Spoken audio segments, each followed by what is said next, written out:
Wow, in an absolutely insane development, buyer agent commissions are officially dead. If you are a real estate agent, you need to watch this video to see what's going on. So I did this video about a week ago, and since then, the National Association of Realtors has reached a settlement to eliminate buyer agent commissions. I talked about that possibility on that video, but I actually never thought it would happen. So the real question here, and what we want to know, is what effect is this going to have on the real estate industry, on you as a realtor, on sellers, on buyers, and ultimately on purchase prices? Is it going to have the effect that the litigation wanted or desired, or could it have the opposite effect? I'm actually going to talk about that, but first, let me give you the facts of what's going on and catch you up really quickly. So there's been a ton of litigation about buyer agent commissions. In a typical transaction, and this is the way it's gone for over 108 years, the seller hires a listing agent and pays them some commission. Now, don't sue me, I'm just giving you an example here, but let's say the listing agent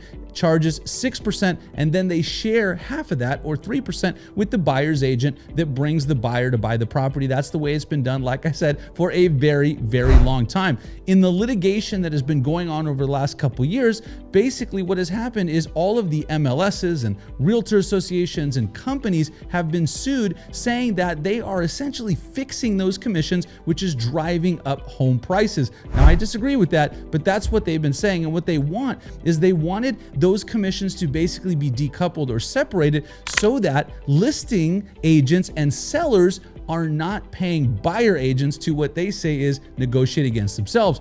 And today they got what they wanted. So let me go over what exactly happened here and the settlement, and then I'm gonna share with you my opinion, and I'm gonna ask some questions here on what effect this is really gonna have. I'm gonna go over some practical examples of what could happen. So let's check this out. So as I said, the National Association of Realtors has agreed to a landmark settlement that would eliminate real estate brokers' long-standing automatic commissions, commonly of up to 6% of the purchase price. Now, I will challenge and say that it's not automatic. Commissions have always been negotiable. When I go into a listing appointment, when you go into a listing appointment with a seller, you're negotiating that commission. It could be 6, it could be 5, it could be 4. It's not automatic. So now what they're saying is instead, home buyers and sellers would be able to negotiate fees with their agents up front. And what they mean is the buyer agent side, the listing agent side has always been able to negotiate that. All right, so what they're saying here is that that practice that I just went over about splitting commissions has become the standard in real estate, of course, and it's led to accusations that some buyers agents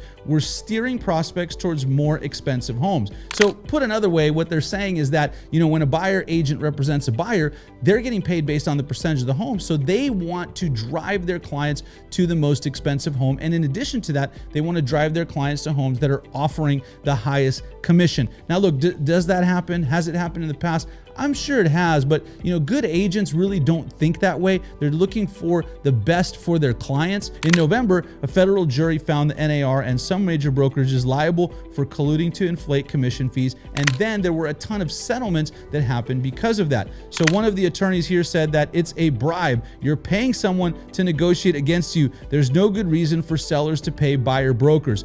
Okay, look, I understand what they're saying there. However, practically speaking, that's the way that makes the most sense, and it's also the way that is the clearest and the least confusing. The way that they are proposing here, and if this all gets approved, what's going to happen, in my opinion, is that things are actually going to become more confusing. Let me share with you why and show you exactly what's going to happen.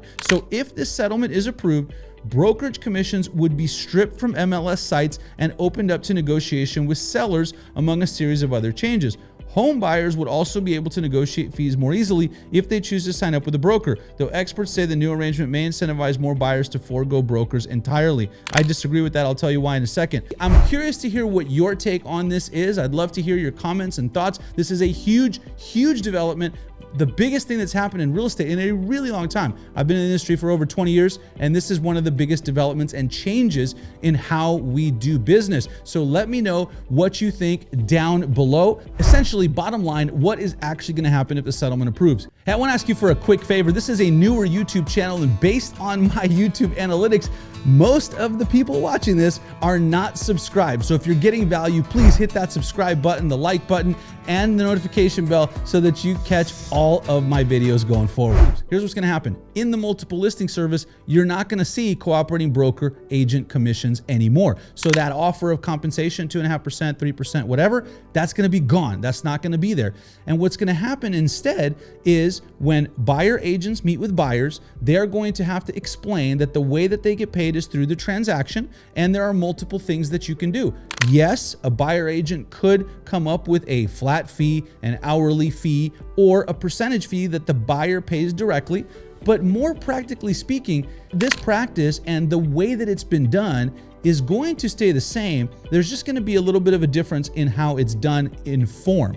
Now, regardless of what's going on in the real estate industry, what I want you to know is that you can create an amazing business that's predictable, that's profitable, and that's fun. But one of the main things you have to do if you wanna do that is you gotta have leverage so that your income is not directly tied to your time. And that is one of the reasons that I co-founded ExactTC, a concierge level transaction coordination company. Check this out. You didn't get into real estate to send out disclosures, chase down DocuSign signatures, or upload stuff into your compliance system, did you? Wouldn't you rather be selling more homes, or just hanging out by the pool, or watching Netflix, or hanging out with your baby? Oh, there's the baby. Like this. Partnering with our team at ExactTC is a total no-brainer. You get the deal under contract, and we do the rest. Click Launch Transaction on our website at exacttc.com, and boom! In less time than it took you to watch this video, you'll be living the high life as the big boss of your own real estate empire. That's right, we even get applause. So what a buyer agent now is gonna have to do when they submit an offer is they're also gonna have to submit a form requesting a certain commission to be built into the transaction. So follow me here, I'm gonna give you an example. $1 million home is on the market. I represent the buyer and I submit my offer for $1 million and I say, Mr. Seller, included in that offer is a 3% fee to me as the buyer broker. The seller looks at that offer and says, okay, I'm paying my listing agent 3%, I'm paying you 3%. The net to me is $1 million minus $60,000, 6%, $930,000. Now, that becomes a negotiated item. So the seller could come back and say, well, I'm only willing to pay 2%. I'm only willing to pay 1%. And then depending on the arrangement that the buyer agent has with their client, they would cover the rest, or this is the key, they can increase the purchase price to cover that amount and build it into the transaction. So if, let's say, the seller says, well, I'm only paying 1%, that extra $20,000 that's left over, you could increase the purchase price by $20,000 to cover it. What I'm saying is, in essence, you're going to get to the exact same place where you are now. You're just gonna do it in a roundabout way. However, what I'm also saying is that I believe that this is going to introduce way more confusion into the marketplace. Here's why. When buyer agents meet with buyers, buyers are gonna be confused. How is this commission paid? Who can I go to? What are my options? What do I do? You know, now and for the last 108 years, when buyer agents have met with buyers, they've essentially said the same thing. Hey, the commission is paid by the seller. You don't have to worry about it.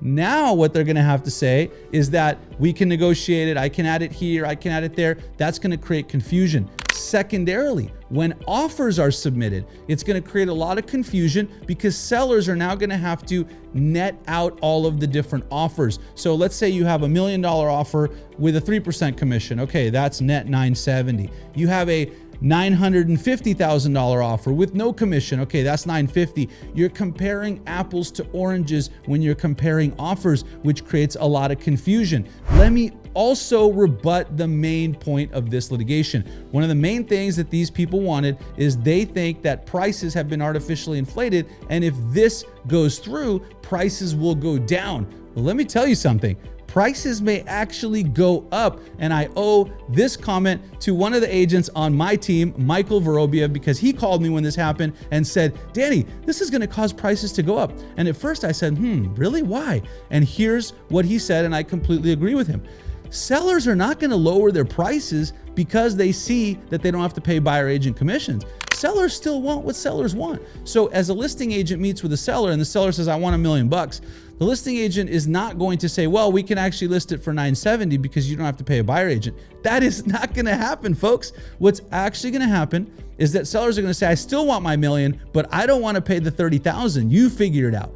And so now what's gonna happen is it's gonna drive prices up, because as those offers come in with the 3% commission requests, the price is gonna have to go up to cover those amounts. I know it sounds crazy, but it definitely could happen. And ultimately, you guys, regardless of all of this, the most important thing for you is to make sure that you don't end up broke like 97% of real estate agents, because none of this matters. You can still have an amazing business. You can still have fun. It can be profitable. It can be predictable, as long as you follow the advice in my game plan in this video right here. So check that out next.